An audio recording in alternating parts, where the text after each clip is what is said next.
Memory transcription subject. Captain Sovlin, United Nations Fleet Command. Date. Standardized Human Time. December 3rd, 2136. Once the Arxor arrived at Silis, the humans' usage of FTL disruptors was strategic. The blocking effects were limited to upper orbit, and that allowed our fleet to travel further out. While the enemy was not to real speed, we were still zipping through subspace. The Terran warships were patient and dutiful in following the Greys, all the way from Koa. Stalking the reptilians across vast distances showcased the UN's predatory routes. Our shadow fleet emerged from FTL travel, just shy of the active disruptor zones. A gap of light years had been bridged in minutes, and our signatures were muddled by the Arxor's own wakes. Their fleet size was around 10,000 strong, and ours paled by comparison. But humanity had a few tricks on standby, and we hoped to make the Child Eaters suffer. From the sensor station, Onzo and I passed through the Grey's transmissions. A female reptile was taunting the humans by mocking their defensive line. This was wondrous confirmation that the Arxor were officially enemies of Earth. Silis had been expecting the attack, judging by their organized formation. However, the evac shuttles leaving the surface suggested their notice was limited. "Sovlin, you're up!" Tyler snapped his fingers together, which made me wince. I was unfamiliar with the painful-looking gesture. "We're going for a pincer movement. Your task is to make sure that none of them escape. As a secondary job, watch for target locks and inbound fire." I snapped outright. "Yes, sir." "Onzo, Captain Monahan was impressed with your thinking. I want you to brainstorm aggressive options. Keep them ready and up to date. That'll be on top of managing the viewport." "You got it," the Otter yipped. "Harris and Romero, scan for any noteworthy signals from the surface. We need to have a full grasp of the situation as it progresses." Carlos frowned with disdain. "Understood, sir." "Great. Sounds fun," Samantha said dryly. With our tasks dished out, the sensor station was focused on the battlefield. The Terrans delegated duties with impeccable organization. There were dozens of moving parts on the bridge. Back in my days as captain, I never had such an efficient crew. Humans could always do more than us with less manpower. Their snap decisions were better than the Federation's months of planning. I remember what Tyler said about humans craving victory and domination.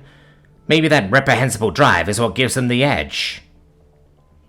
But this wasn't the Kolshian fleet we dismantled with ease, nor was it the small raiding band that hit the cradle.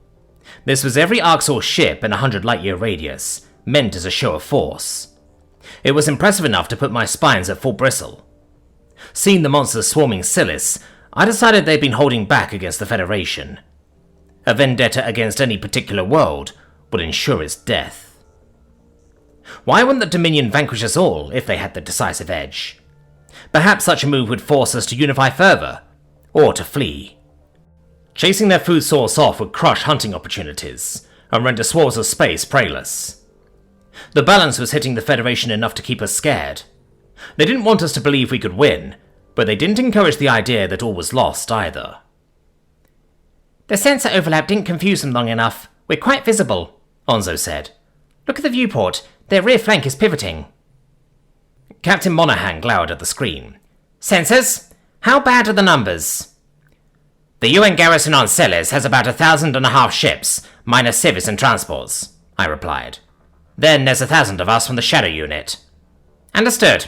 We're making our move, people. Fire our weapons right behind the shield breakers. We only get one chance at a first strike." That was our hope, that the Greys didn't know about our shield developments. One hits was still unlikely, since Arxor ships had significant armor beneath ionic barriers. This trick wouldn't rattle them for as long as the Kolshians. However, even a demon would derive some confusion from shield outages. We'd have to see how many bullets their plating could absorb. Testing our enemy's defenses fell to the human gunships. The UN commenced its electromagnetic ambush with a literal bang, by hurling missiles into the Arxor's midst. Each detonation tossed out shrapnel, though most explosives were stopped en route. Crucially, the volleys blasted away the shields of nearby Greys. This proved the magnet bomb's effectiveness against all current ships, not just the Federation Armada. Let's give them something to chew on, Monaghan growled. The Terran crew members dipped into our new cache of bullets without hesitation.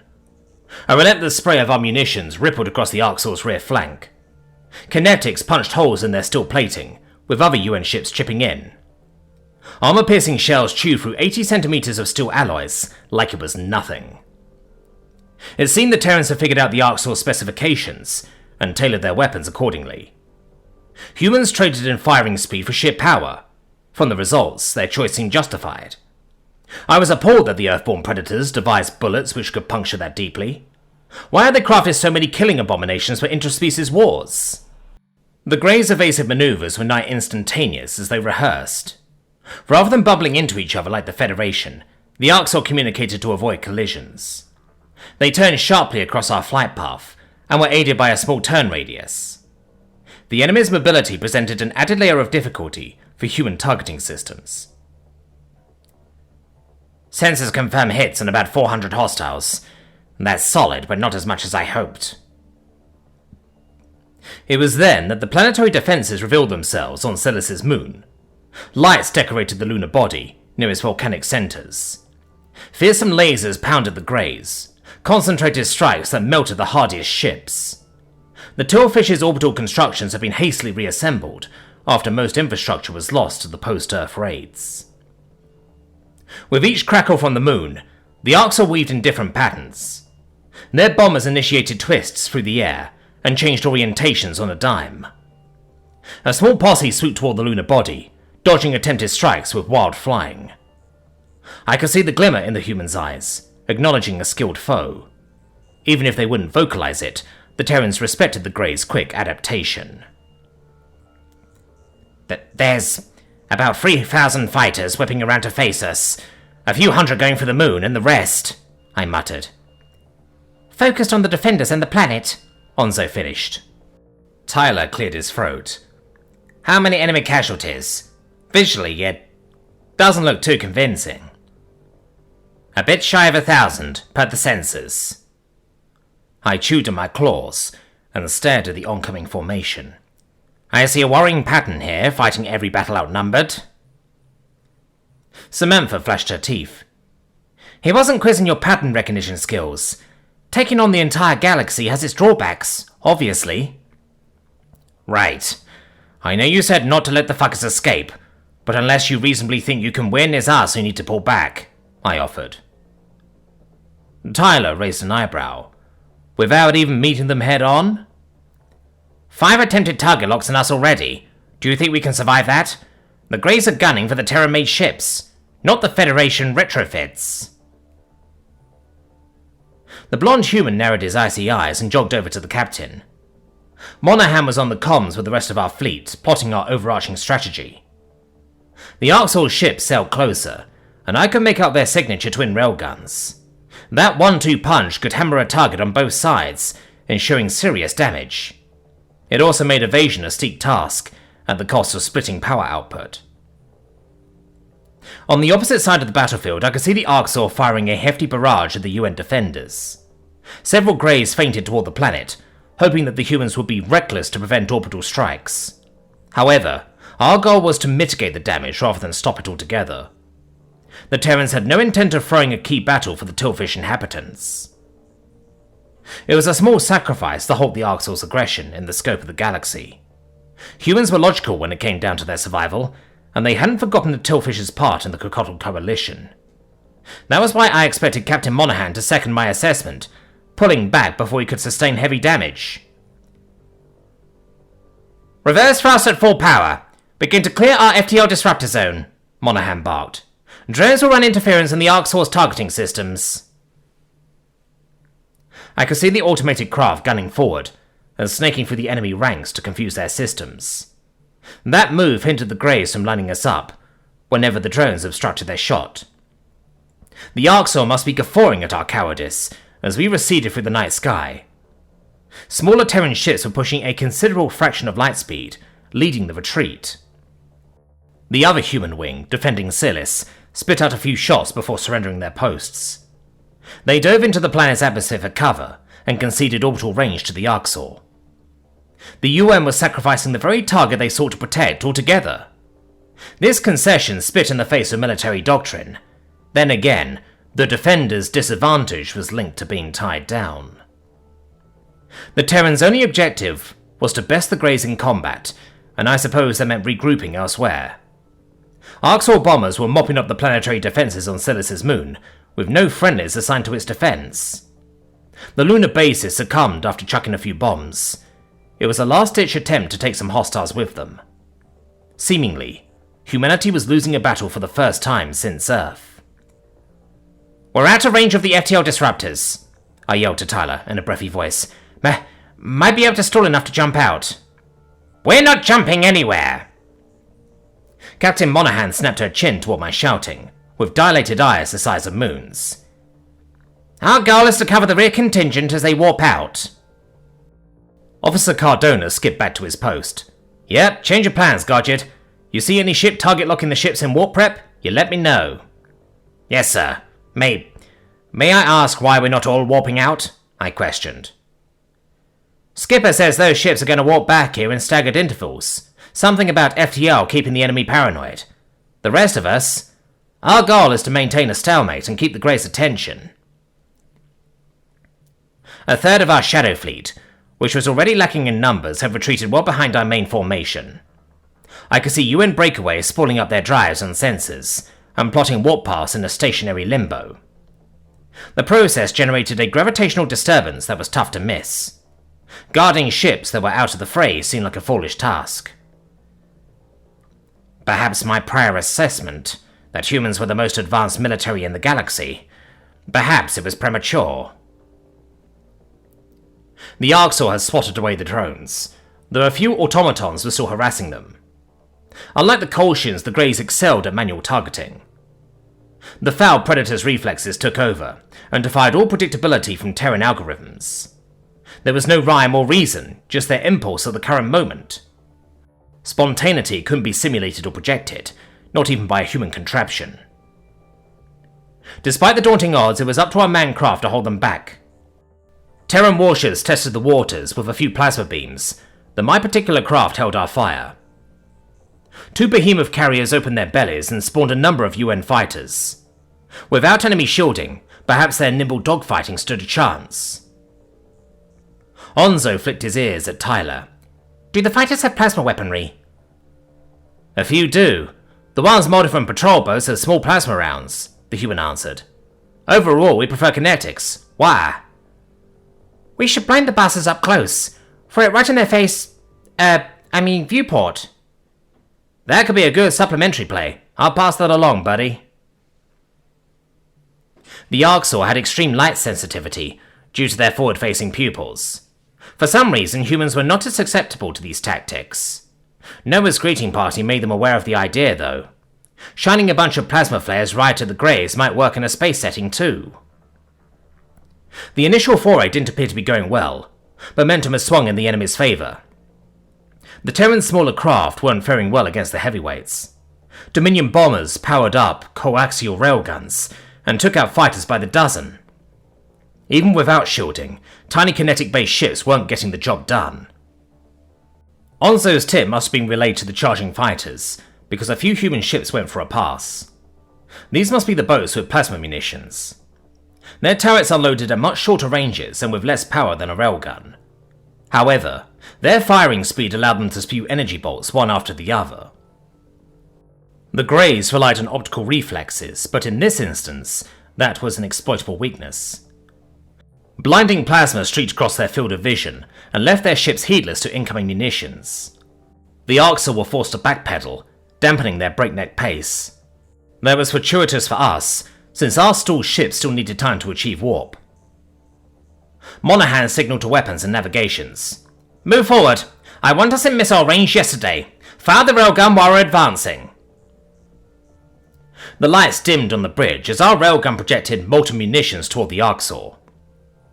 The carnivores were disoriented and unable to enact evasive maneuvers. Our warship's beams sundered one enemy with its scorching power and left it as a lifeless husk. Fittingly, its crew was doomed to slow suffocation. Others in our fleet surged forward, using aggression to keep the enemy at bay. Fighter allies capitalized on the blinding too, dispensing their kinetic haul. This was our primary stand, buying precious seconds for the Terrans' elusive plan. If we could whittle the enemy down to a more manageable ratio, that was a bonus. It was possible we'd lose our own hides should we falter. It was that very sentiment that the primates greeted with impassivity. The aliens on the bridge found our eyes drawn to certain humans. There was something new in the Predator's gaze. It looked like acceptance, because they knew high casualties were probable. How could they be so calm? There's more in their warbrain than the dominating urge, the call of predator instincts. Self-sacrifice for a comrade comes naturally to humans.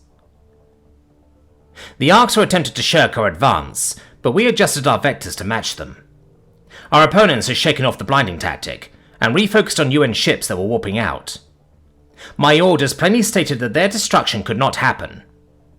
I highlighted several vessels on my sensors, ones who were trying to establish target locks on the warp group.